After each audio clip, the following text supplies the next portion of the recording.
We've been given one body, so why wouldn't we fight like hell for it?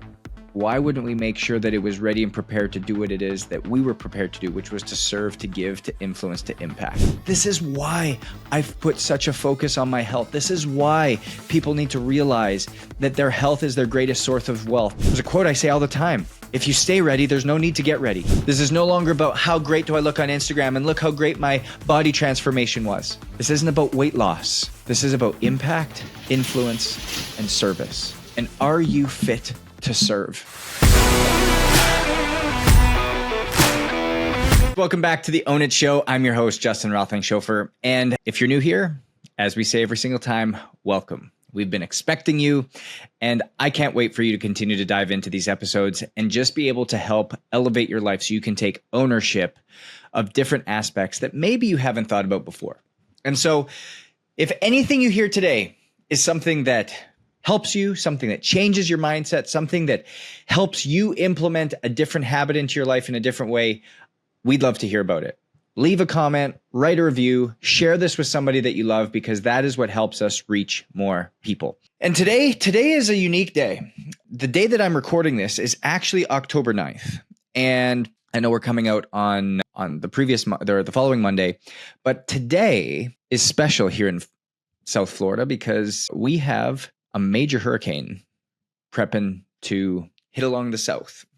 And Hurricane Milton's been kind of brewing over there in the Gulf of Mexico for the last week. And it could potentially be what is the most catastrophic events from a weather-oriented nature to hit this country in the last 100 years. It's wild. And so we don't know where things are going to come.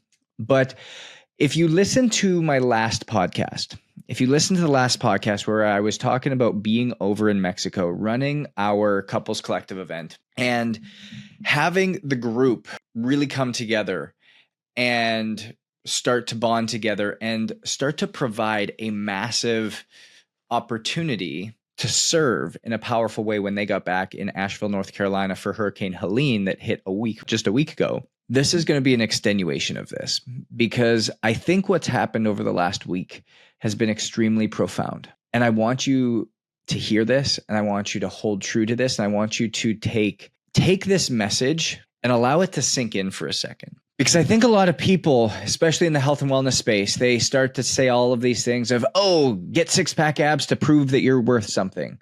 Get in the best shape of your life because that's the real flex.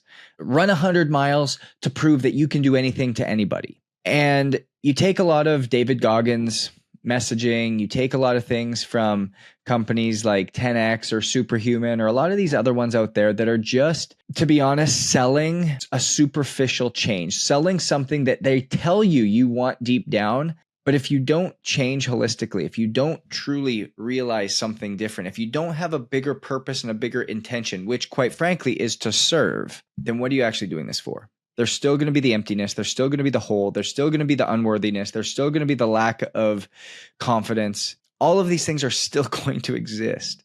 You're still going to be trying to fill a hole with aesthetics, with a look that is actually false confidence. And so I'm here to really tell you this story to create a change and a shift in how you think about health and why we have to be stewards of our health. We've been given one body, so why wouldn't we fight like hell for it?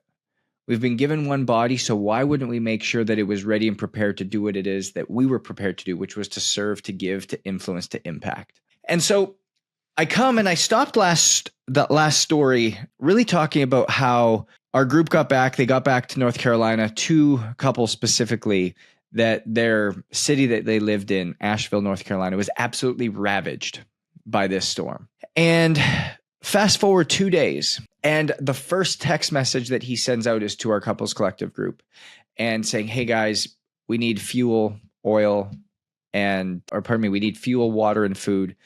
And we had people sending private planes in. We had people reaching out to their contacts to get people onto podcasts so that there could be more donations made. Fast forward, praise God here.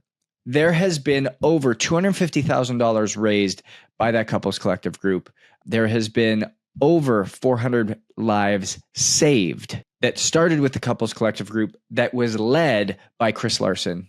Chris Larson, shout out to you if you listen to this. But He has been boots on the ground. He's been trudging through muddy water. He's been sleeping 3-4 hours a night to be able to be on phone calls with the U.S. Special Forces, being able to bring together all of these special groups. He's set up 11 different emergency resource centers that have been fully sourced with food, fully sourced with water. He's brought in over 7 different fuel trucks to help people get fuel for their generators, fuel for their vehicles. Like, it has been incredible to see what this man has done single-handedly, and he is a bulldog. And we did a call with our couples collective. We do it every 2 weeks virtually to continue to keep pouring into one another. We have guest speakers that come in, but on Wednesday, we met with the couples collective virtually, and Chris came on, and just for the first 15 minutes, we just got an update. Just listened to some of the stories, the harrowing stories. Most recently, they had just done a rescue mission, and they got into a church that had over 200 people that had not had food, water, a way to communicate, a way to get out of this church for over 5 days. 200 people. And they were able to get in and bring all of them out. Not a single person perished. Not a single person had life-threatening issues going on. But it was only because they were able to get there. Now, as Chris started to tell more of these stories, he said something that rocked me and I think rocked everybody else on that call. He goes, guys, I can't thank you enough for being willing to be the first ones to come to our aid, be the first ones that started to fund this so that we could actually build in the last week a 501c3 and be able to actually be somebody who we can start to create a lot of this change for and be angels for a lot of people, quite frankly. And one of the members said, Chris, it's amazing what you've been doing. It's amazing how you've been helping. It's amazing how you've been just this amazing source for people, but what can we do for you? Like, how can we help you? How can we help keep you fueled and continue to make sure your mind's right and that you're being looked after in this because you're continuing to give and serve? And he said something. He goes, you know what, guys, if you can just continue to text me, if you can just continue to encourage me, if you can just continue to pray for me, if something comes up and you're called to do something, send it over. But he goes, I'm good. And he said, not only am I good, but this is why I love what I've been doing in this group, what I love what I've been focusing on in my health, because the fact that let me back up. Chris is somebody who's always been fit. He's a professional cyclist. He has always put his health at the top of the level. He was one of our first clients in Own It 3.5 years ago, getting cellular testing. He's got concierge doc services within it. You name it. He's on top of his health, and they eat really well. He literally answers the bell every single time we change up an exercise protocol. He follows certain time change protocols. He's very diligent on his sleep. Him and his whole family operate this way. When I went up to his place in Nashville probably a month ago, he's got a beautiful gym set up in his home. He's got the sauna, the cold plunge.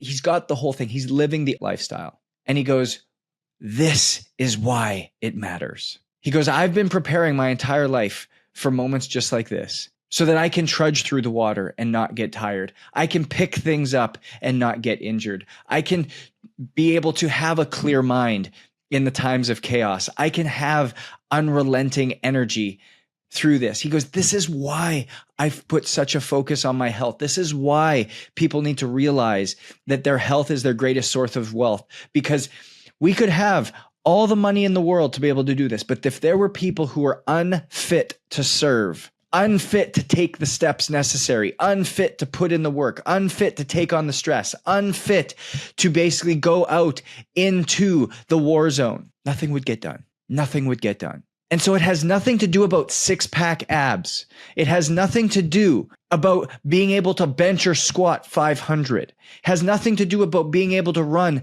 a 5-minute mile so that you can go and pose on Instagram or pose in a picture and say, hey, look at me. It has everything to do about being able to do those things and then say, how can I use these things to help serve others? That's what matters. That's what matters. And as I was sitting here and as I just took this in from him, I was in awe, because that giving, selfless mindset about true stewardship it made me just come back to think about the journey in my life, where so much of my fitness journey, so much about my health journey was always about me. It was always about me. And that's why I'm going to redeem that 100-mile run in January, coming back, saying a prayer for every single lap that I do for somebody else. It's no longer about me. But really stepping back and going, man, this guy who's constantly poured into himself is now having the opportunity to use his health to serve people and save hundreds of people's lives. And as you hear this story, I want you to sit back and start to ask yourself this question. If I was in the same position and a devastating hurricane ravaged my city today, or a tornado, or a forest fire, or some other natural disaster, or I had to actually use it to protect, help, serve my family, my friends, my community, not would I have the courage to do that, not would I have the selflessness to do that, but am I prepared physically, mentally, emotionally, and spiritually from a health standpoint to do it? And a lot of us right now, if we were being honest, would say no. And that's the scary part, is that we have been unwilling to do what's necessary in order to prepare ourselves for when it's time to go and actually step up to a start line. I've talked about this with High Rocks. I've talked about this with all these races. Yes, the races are things that are there, but at the end of the day, I don't care if I podium. I don't care if I step on a stand. I don't care if I get the picture with the banner at the end of the day. I don't care if I win the money reward. I really don't care, because it's preparing me to be able to serve people. It's preparing me to be a better husband. It's preparing me to be a better businessman. It's preparing me to be a better friend. It's preparing me to be a better steward of the community that we're building. And ultimately, it's preparing me to be able to do the hard things in situations that feel so overcoming, so forbearing, so heavy. And so I want you to take a moment right now, and I want you to ask yourself, close your eyes, see yourself in a difficult situation, be it where all of a sudden there's a flood and you need to take all of the stuff out of your home, or you've got people who are trapped and you need to move this 300-pound boulder. You need to move this 400-pound table. You need to move this 600-pound wall. Are you able to? Do you have the physical strength to be able to do what's necessary? Do you have the physical endurance to be able to withstand it long enough? Do you have the emotional endurance to be able to be in it long enough in order to withstand the longevity of a 6, 7, 8, 9, 10 day power outage? Do you have the spiritual fortitude, the spiritual stamina, the spiritual foundation to be able to overcome what you're seeing happen right in front of you? Do you have that strength? Have you been focused on your mental, physical, spiritual, emotional health so that when it's time to actually serve and do things for others, that you have that full tank? There's a quote I say all the time. If you stay ready, there's no need to get ready. And as I flew back a day early from my trip to Florida State, working with Florida State Athletics, I flew back a day early to help Elise get the house all boarded up for what's going to happen literally in about 4 or 5 hours. It's supposed to hit landfall here in South Florida, getting ourselves all set up. As I made that decision to come back, to be here, to prepare, I was talking to beach volleyball about how there's always a problem in our life. There's a plan that we have to implement. There's a moment where we have to decide if we're going to prepare or not. And then there's always a moment that we have to perform. And out of that performance comes another problem. And if we fail to prepare and we just try to identify the problem, make a plan, and then try to go perform, and we skip the preparation period, we will always underperform. We will always suffer inconsistent performance. We have to prepare ourselves. We have to prepare ourselves. And so many of us have just taken this worldly approach, this physical look approach. It's not about the physical look. It's about what can you do with it? How can you use it? How can you serve people with it? And as I finished this call with the Couples Collective, and Chris had just spoken into us, I sat down and I had this just massive download. And I said, the average adult gains 10 to 15 pounds every 5 years. The average adult can't do a single pull-up. The average adult stares at screens for 5+ hours a day. The average adult eats more sugar than protein.